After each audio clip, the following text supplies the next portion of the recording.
Welcome to the Backup Wrap Up, the only podcast dedicated to the underappreciated heroes of the data center, backup admins. Today, we're tackling the crucial topic of cybersecurity training.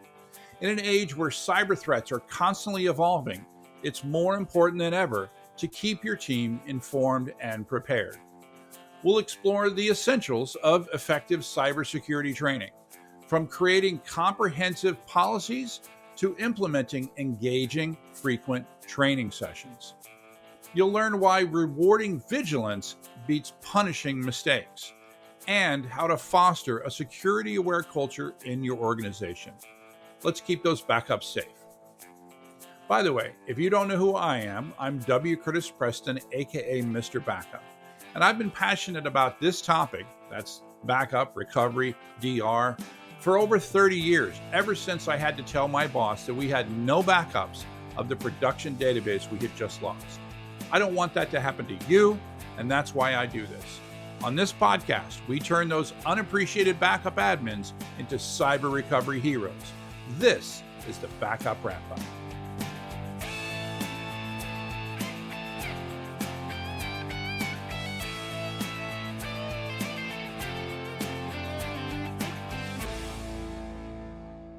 Welcome to the show. Before I continue, if I could ask you to click the follow or subscribe button, that would be great, so you'll always get this content.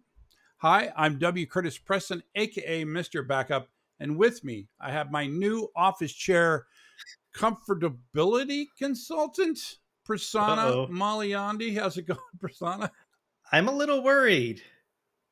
I'm doing You know what but have. You know what's happening. Well, first off, we have to say this is a monumental moment in multiple multiple ways. Yeah. Right.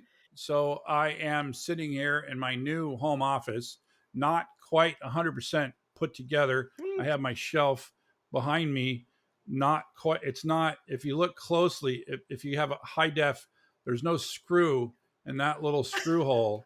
So if I get a little earthquake, that thing's coming right over. And there's no artwork behind me, but so I'm not okay. quite it's a work in progress over here. Work in progress. But more importantly, to the moment, I'm sitting in my new steel case chair provided by Crandall Office Furniture. And no, they're not a sponsor. Sounds like they're a sponsor. So I have to say, and it's a very nice chair. I'm not sure I like it. The comfort. I haven't told you this. I hope it's okay. That I've been I think I made the mistake. I never thought that like I could buy a chair as expensive as this, and then not like how it feels on my body. Chairs are very subjective. Yeah, I'm thinking about. Do you know what turfing is? Mm-mm. Turfing is where you go to a store so that you can try this stuff and then you buy it online. Yeah. So I'm thinking of turfing. I need to go. I've already looked up where there's a showroom where I can go actually feel the office chairs. Also, if I'm spending this kind of money for a chair, maybe I should have done a little research. I just picked like top of the line. Everybody's like, oh yeah, get this one because of but there's definitely some things about it that I don't like. And I'm not sure if it's just a matter of getting used to it. Are you properly adjusted? Well, or that's what I'm saying. I think I've been, I definitely understand what the adjustments are, right? I watched videos on what the different adjustments are. It just seems more like really wanting to push me up here rather than a little bit farther back. That sort of. I think there's an adjustment for that. There is. May I recommend before? Yeah. So I think you should still go turfing, but highly recommend giving Crandall a call. Oh, I'm going to. Their customer service is amazing. Okay. And just I'm going to call them and go, I don't know if I like this. By the way, they do have a return. They do have a return policy. Make sure you don't throw out your box. Yeah. I don't think I have yet. You don't think? I don't think. I don't think it. You may recall it's been a rough couple of days in the Preston household. Yes. And I Um, thought you were also going to mention we got a chance to hang out in oh, person. what? Wow, how can I bury I the was, lead for the first time in what? It's been a long time, it's been like a right? year since we've seen each other. Yeah, yeah. Well, but Maybe this a is bit like less. this is the first Hanging out. Yeah. time that either of us have ever been to the other person's house, Yes. right? And seen each other And for more than like a meal. right. And the first time our wives have met, Yep. our wives can now swap stories. Luckily, they did not swap cell phone numbers, I don't think, I don't think because so either. But that could be problematic.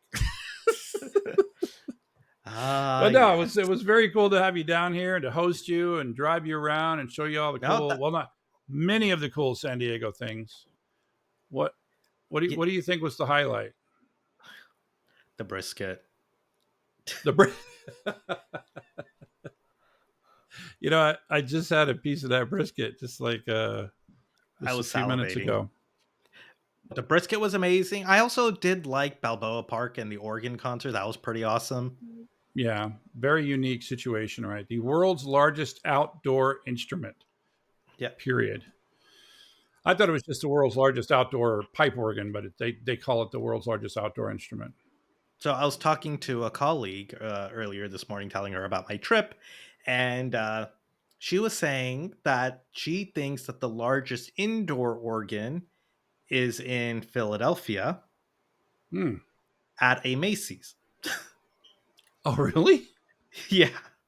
That's interesting. That's interesting. I think can we agree that the Oregon Pavilion at Balboa Park has got to be better than that Macy's, Oh, definitely. Yeah. especially on that sunny day. It was actually a little too sunny. I had to I had to rent one of those umbrellas, and you Yeah. moved It was over into the toasty. shade. It was a little It was toasty. toasty. Yeah, but it was a great concert. An hour if you're ever in San Diego at Balboa Park every Sunday at 2 p.m. It's a free organ concert. Yeah, and the highlight of that concert for me was the the player. What would you call him? What would you call him? The organ players' rendition of Bohemian Rhapsody Yeah, on that was on pretty a on awesome. an organ. It's pretty amazing. I mean, it's amazing that they're playing both, music that was made in the 1600s and music that's made in the Yeah. 1900s on the same instrument, and it was just absolutely amazing. Oh yeah. Um, so on to just go way down from that, we need to talk about security awareness training. Now we mean cybersecurity awareness, right? Not just, but it's interesting. There is more to cybersecurity than the cyber part. There's also the physical aspect, right? Mm-hmm. Um, and so I wanted to just talk about that. We talk about that quite a bit, and I know that I'm pretty sure we touched on it in the last episode that it is part of we've covered on in this series on protecting your environment from ransomware. We talked about in the last few episodes some of the things that you can do, or some of the things I think that you should do to basically wipe out about 95% of the ransomware, right? We talked about those things that you should do. We moved on from the things that you kind of like have to do. I mean, if you don't have a patch management system, if you don't have password management, if you don't, and if you don't Have MFA. just, yeah, if you don't have MFA, don't even talk to me. If you don't have MFA and you get attacked, it's like you're killing me, right? But we moved on into things that you should do, right? Mm-hmm. Um, and I do think that training of the users in your environment, not just the users, the admins as well, because we can be just as dumb as the average But but user. but let's be honest that probably 90% of cyber incidences are probably from users. Yes. And as I often say, it is a weird thing that there's only two industries in the world that refer to their customers as users, Oh, Curtis. us and the drug dealers. But anyway, um, agreed, right? But having said that, though, when the admins mess up, it's a It's much huge. bigger problem. I Yes. draw you to, wasn't it? Was it was it Oct? Which one was the event where it was a backup script that where they had the passwords hard coded in there, and then the person was able to get in. They got it That seems like that was no, that was one pass, right? Or last pass. was that was that LastPass. Mm-hmm. How could I With the forget? vaults. Yeah, Yeah. right. Oh, right. It was the vaults. Yeah. Yeah. So what I was going to say was it may be less often that an admin messes up, but when an admin messes up, they really Yeah. mess up Especially because with of the their right. yeah, their privileges and Yeah, yeah, exactly. Um, so any further overview thoughts before we sort of head down the uh I think before we head down, I know most users hate security awareness training. They probably are like, "Oh, why are we doing this?" And I can't blame them because for the most part, everything is sort of very abstract, right? It's like, "Oh, read." It's almost like reading like contracts, right? It's like, "Oh, read hmm this," and it doesn't really seem applicable. I would say the one thing is you need to keep the business safe and the company safe, so everyone should be going through training, right. right? And then the other thing is, I think we'll talk about it as well. There are more modern training techniques that can be used that doesn't have to make it so boring for users. Yeah, I'd say minimize the boringness. I don't know if that's a word, right? Minimize the time, the level of effort needed for somebody to go through their cybersecurity training. And we I know we've talked about this before. I'm a strong proponent of minimizing any or removing any um, penalties for accidentally responding to a fake phishing attack, right? Yeah. Or a real phishing attack, Yeah. right? So yeah, so just fake or real phishing attack. And why do I say that? Besides Because just you morale, why do I say well, that? because you want your users to step forward and say, "Hey, I think I might have done something I shouldn't have." So then IT can actually start figuring it out quickly. Okay, what is our response? Was it an issue? And start locking things down rather than waiting till everything blows up. Yeah, and if you have a sort of a culture of fear, that isn't going to happen, Yeah. right? Um, so I'd say the first thing is that I think that we need to start with a policy. We talk a lot in other parts of the world is that we have to start with a policy that a lot of you can't get in trouble for breaking rules if the rules don't exist, right? And um, and not everybody is going to agree on what a cybersecurity policy is, right? Or what should be in a cybersecurity policy. Um, so I would think things like two basic password management ideas of like strength of passwords and frequency of changes and things like that would be in a cybersecurity policy. I would think those would be sort of foremost. What else do you think would be in there? I think things around sort of use of devices or other things like that. Potentially, even can I use external devices with my laptop? Right. Other things include VPNs, right? Secure communications. Right, right. Yeah, you must use when doing these things. You must be on the VPN. Yeah. Um, when doing these things, or when perhaps you're a company, and again, this is a whole other discussion point, but there is this concept of mobile device management, right? Hmm. So it's very common these days for everybody to have a smartphone, and then your company wants to allow you to use your smartphone on the company network, but they decide to do so via an MDM solution so that they can basically create a VM within your phone that they can Sandbox. firewall Yep. off all the sandbox. Yeah, that's a better.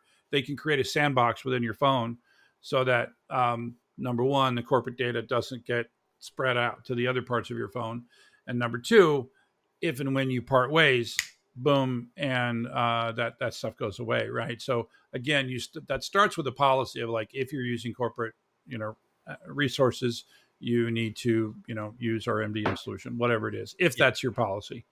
Can you think of anything else that you would want to put in a policy like that?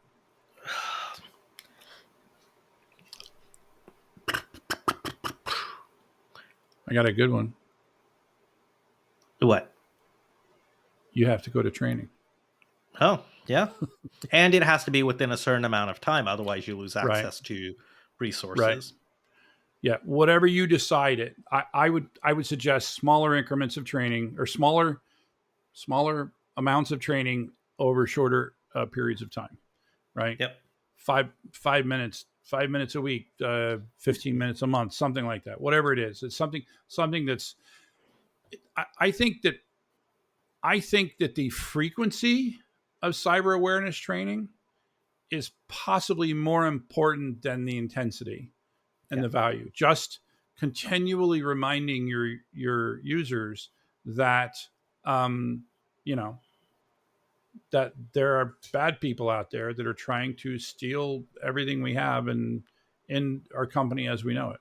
Yeah. And also making it relevant to the current times. For example, maybe with everyone working remote, it doesn't make sense to talk about physical security. Right. Right. And so talking about things like, hey, maybe we should be talking more and focusing more on phishing because everyone's remote or other aspects like that.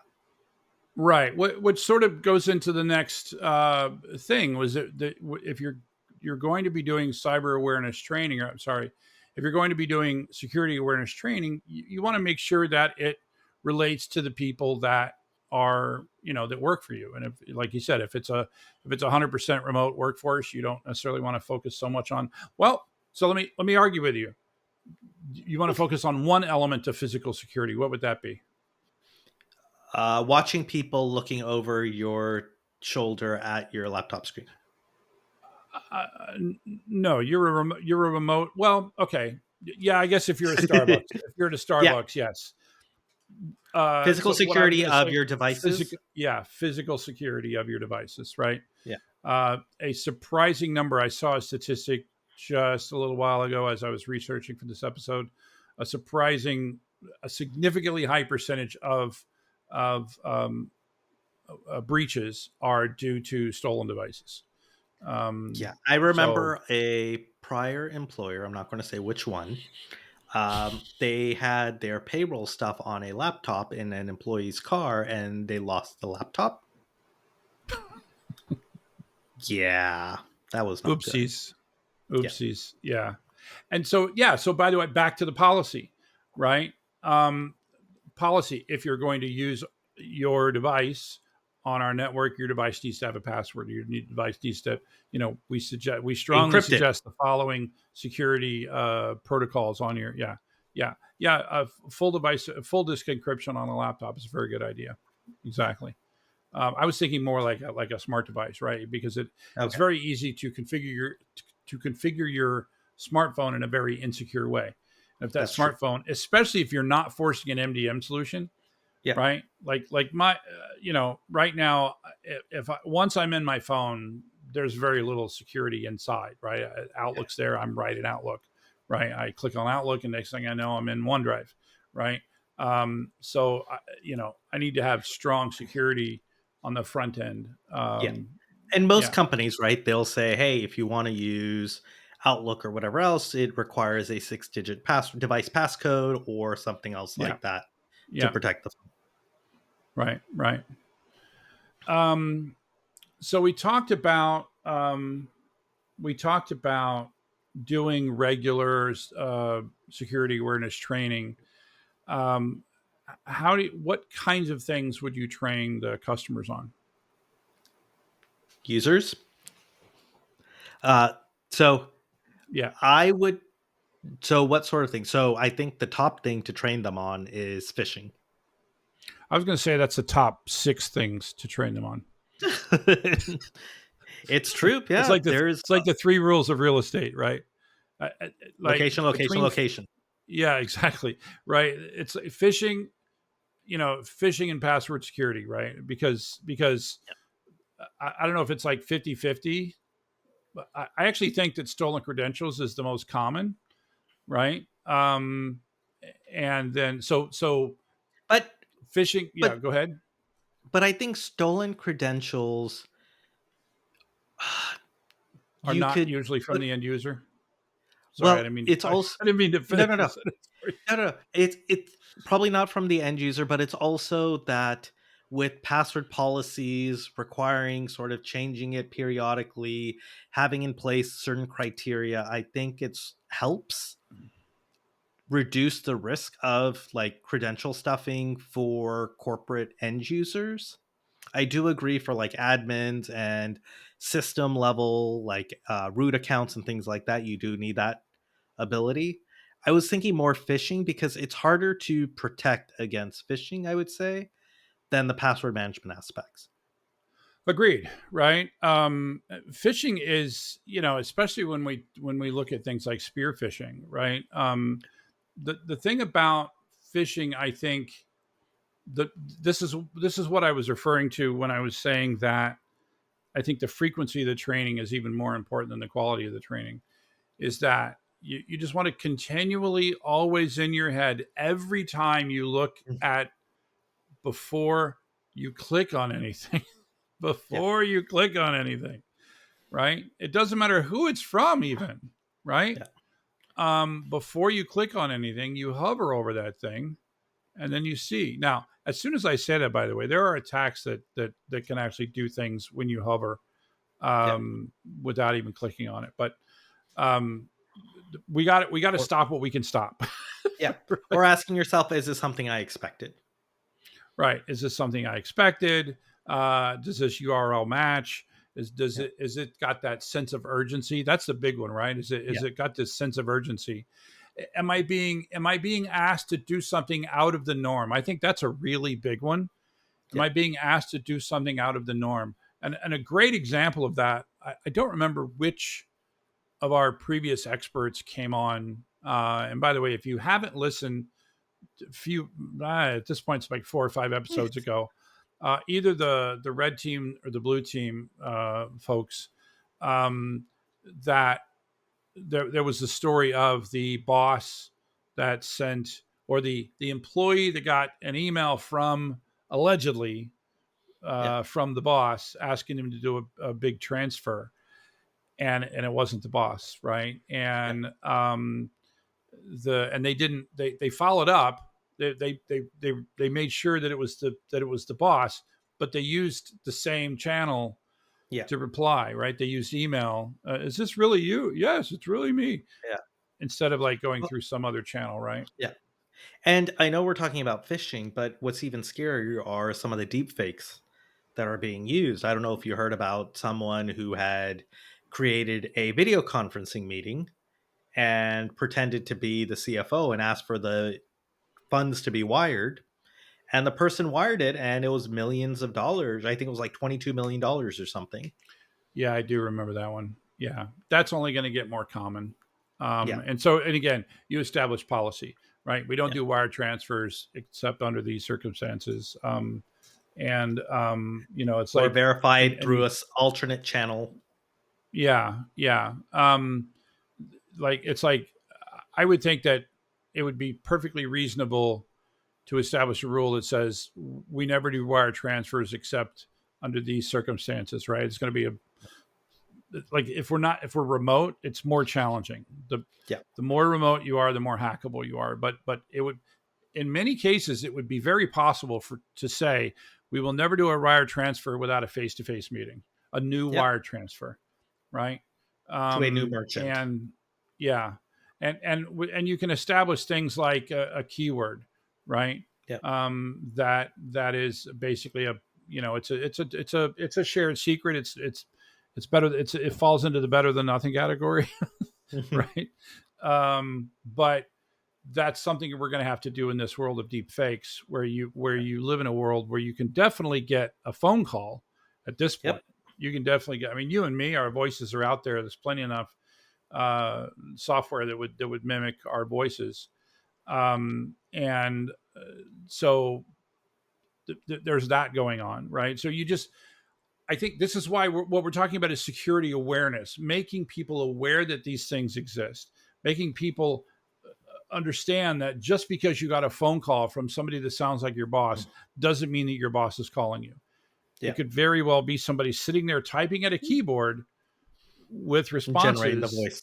Yep. based on what, yeah, It's like all the super. TV shows used to be, right? It's like all the TV shows. Yeah, it's freaky deaky stuff.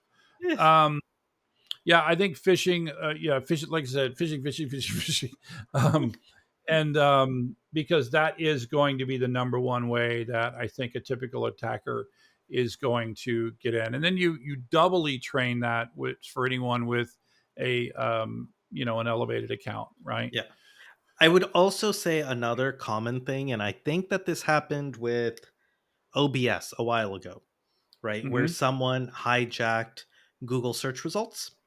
So if you search for OBS, which is one of the recording software, it would actually give you a bad link, which would then download malware.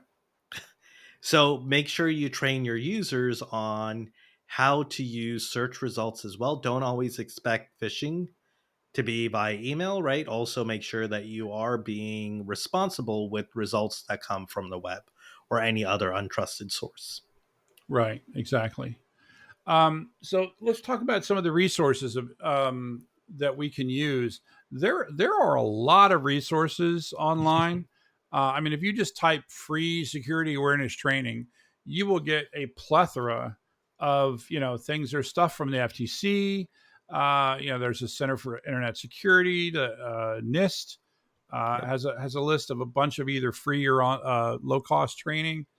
There's a bunch of things out there, and then of course there's companies like the ones that we talked about earlier. You want to cover those?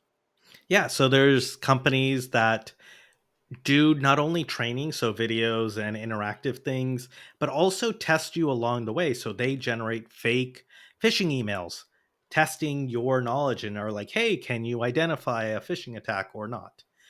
Because they'd rather have you fail that and do additional training rather than having you actually click a real phishing email. So there are companies like KnowBe4, there's also Hawks Hunt, right? So there are a bunch of these that are out there which are used for both the training as well as the ongoing real world scenario stuff as well.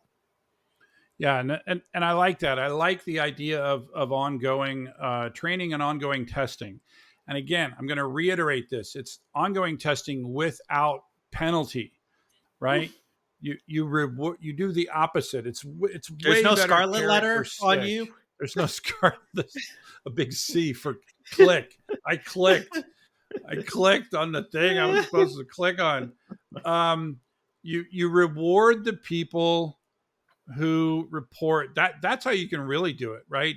Honestly, a monetary award. Maybe if it's not a monetary, maybe it's a best Fisher Finder of the month. That the PFM Fishing Finder of the Month, right?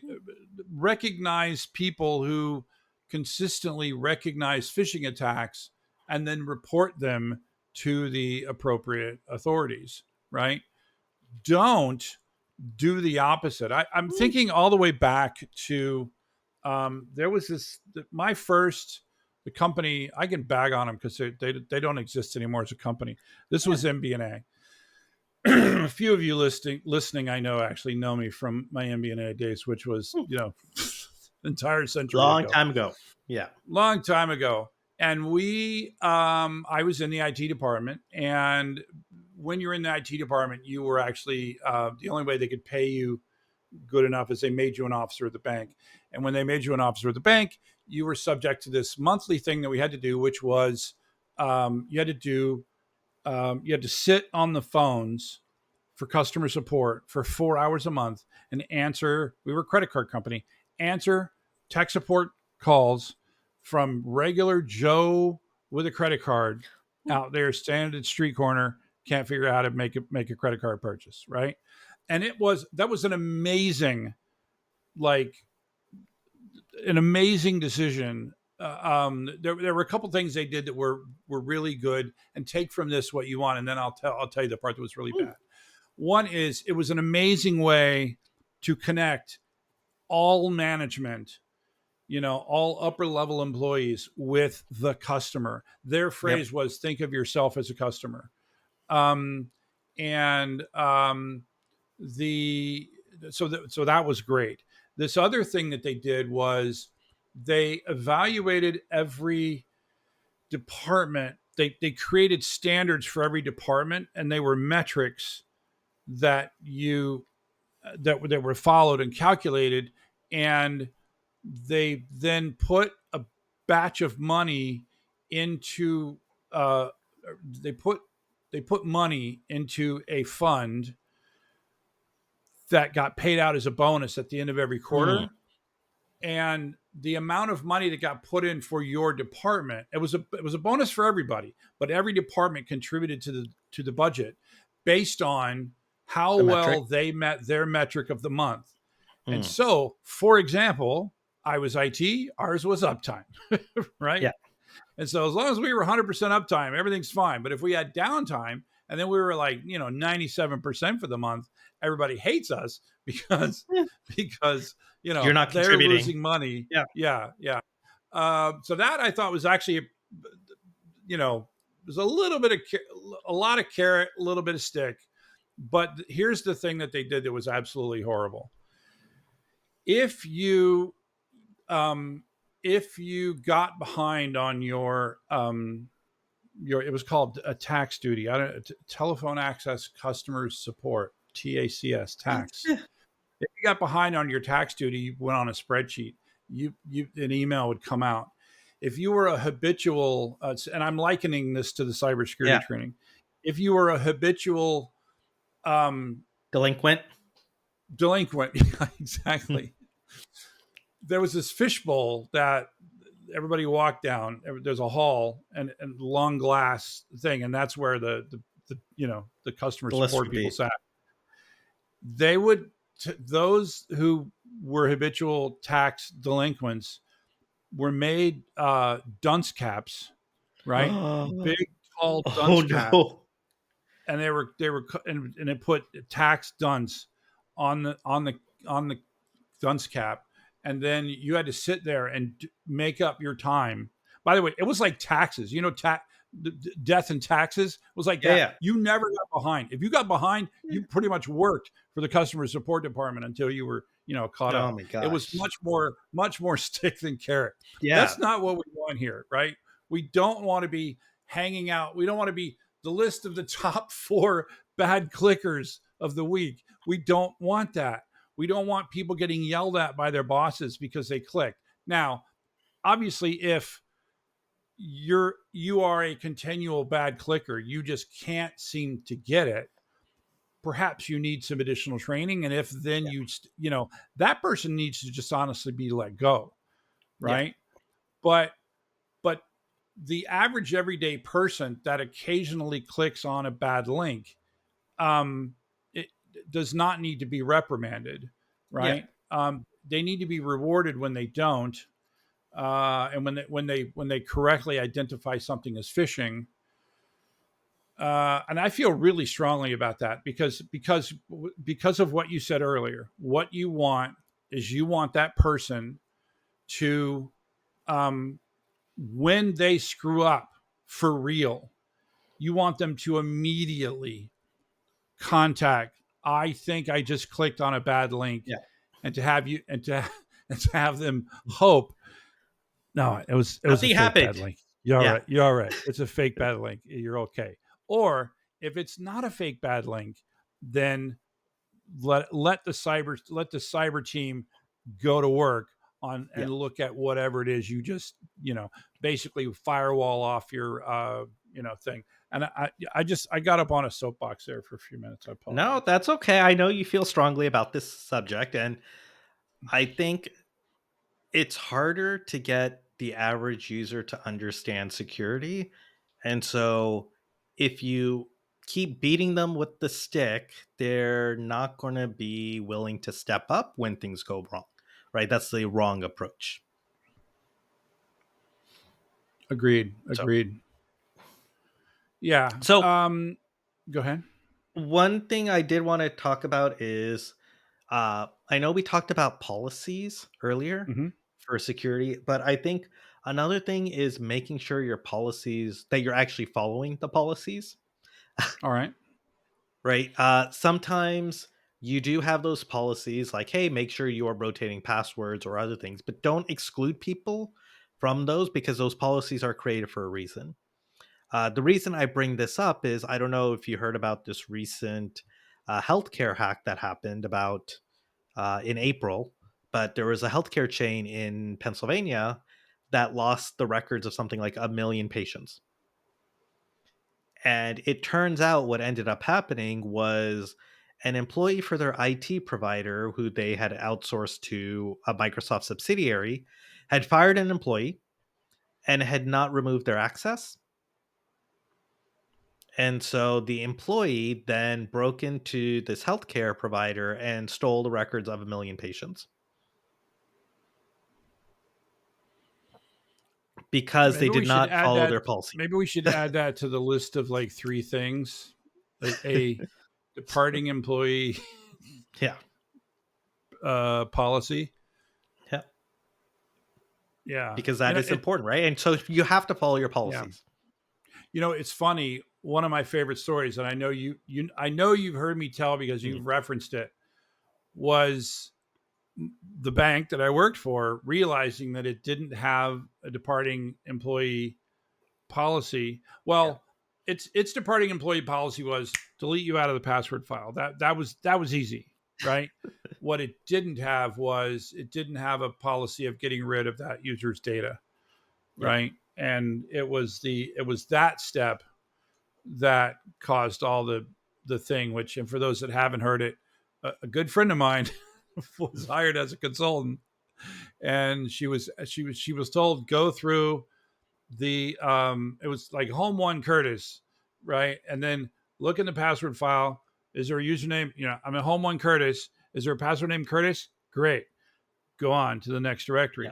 But the problem was she didn't notice before she turned on her script that it was home one slash A slash Aaron, home Ooh. one slash B slash Billy. And so she just followed her way down, and she go home one slash A. Is there a username A? Nope. No. Okay. Delete the directory Oh, A. yeah. Which deleted So all have the a users who policy, started with A. have Yeah. automate the policy as much as you can. Test that automation to make sure that it doesn't Yep. doesn't go kill people. Um, And then have auditing. yeah, and then have auditing exactly. And I'm going to say finally is we talked about how to spot phishing, but just in general, if you can have your users just be aware of what suspicious activity might be, not just phishing, but things like new apps popping up that you've never seen before, right? New pop-ups popping up. Your machine makes weird noises or sounds or behaves differently when you shut it Your camera down. turns off Um, turns on your randomly, or the camera mic. turns on automatically, right? Absolutely terrifying for many people, right? Um, and yeah, or did you lose control of the mouse or the keyboard? Or did you, I think I saw my mouse moving around without It's me possessed. moving. It's possessed. I came into work and my screensaver was off, right? It's early morning in my house. My laptop was, supposedly asleep for the night, and I came in and my screensaver was not off. Trained them to look for weird things. I think you've met my wife now. I think I've successfully trained her to spot things like that because she Yeah. will definitely call me up, right, and go, this thing is doing this thing. Is this okay? And I'm like, yeah, it's okay. Today, it's funny. Today, she just sent me a text just a couple hours ago, and she said, "Hey, I got a text, and it said, hey, da da da. So it was one of the sell your home things, right? Yeah. And it said, at what price would you be comfortable selling your home? And she said, so what should we say, 10 million? I'm like, yeah, 10 million. 10 million's good. If somebody wants to pay 10 million for the house, that'll be enough for me. Yeah. Yeah, but more than anything, like you said, it's just getting them used to seeing what's different.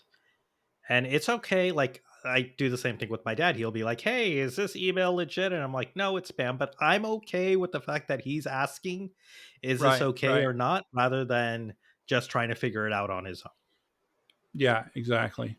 And the ones that I think get untrained users are the ones that sound really scary, Yeah. right? The ones where it's like, we're about to shut off your water. Water. We're gonna You drain have a your warrant out for your account. arrest. Yeah, you have a warrant out for your arrest. Exactly. All that scary stuff. They fall for that stuff.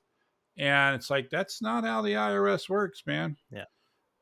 If the IRS wants you like that, the IRS is showing up at your door. That's all I'm Yeah. saying. The IRS knows where you're at. Yeah. If there's one group of people that I got to be a little too familiar with, it was the IRS. The IRS, trust me, the IRS knows exactly where you are. Doesn't need to send you an email. Any final thoughts on security awareness training? No, I think, like you said, have a policy, do training for your users, including ongoing training, and don't penalize users either for doing the wrong thing or if it's a real or a fake phishing attack. Yeah, and Right. just one other final thought on that, by the way. Also, don't have them be one of these really cruel ones that you hear about. We had one, the Mhm. one where the guy's wife got a thing that said Oh, the flowers. it was like on Valentine's Day, and Yeah. everybody got a thing that said that there were flowers downstairs for them. And she immediately, no, it was, they said it was an edible Yeah. arrangement, and that they just needed to click here to verify there or whatever. And he's like, my wife knew there was no way I'm spending $100 on a little thing. He's like, there were two reasons why she knew it was phishing, right? And one of them was that. But don't do that. Don't be that company. That, Yeah. that That's I awful. remember what he said was, for just a moment, everybody in that company thought that someone loved them.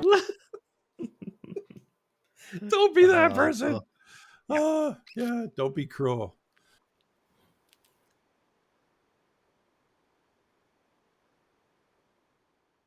Don't be cruel to a heart that's true. Okay. That's Elvis Presley. Really? Nothing? I got nothing. Nothing.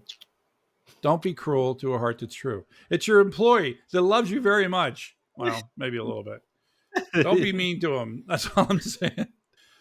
Well, thanks for having a chat about security awareness training, my friend. No, this was fun, and I do miss the brisket. There's still some in the fridge.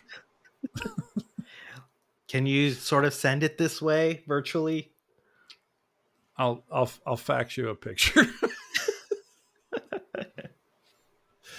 All right. Thanks for listening again, folks. And again, please click follow or subscribe so that you will have us with you at all times. That is a wrap. The Backup Wrap Up is written, recorded, and produced by me, W. Curtis Preston. If you need backup or DR consulting, content generation, or expert witness work, check out backupcentral.com. You can also find links from my O'Reilly books on the same website. Remember, this is an independent podcast, and any opinions that you hear are those of the speaker and not necessarily an employer. Thanks for listening.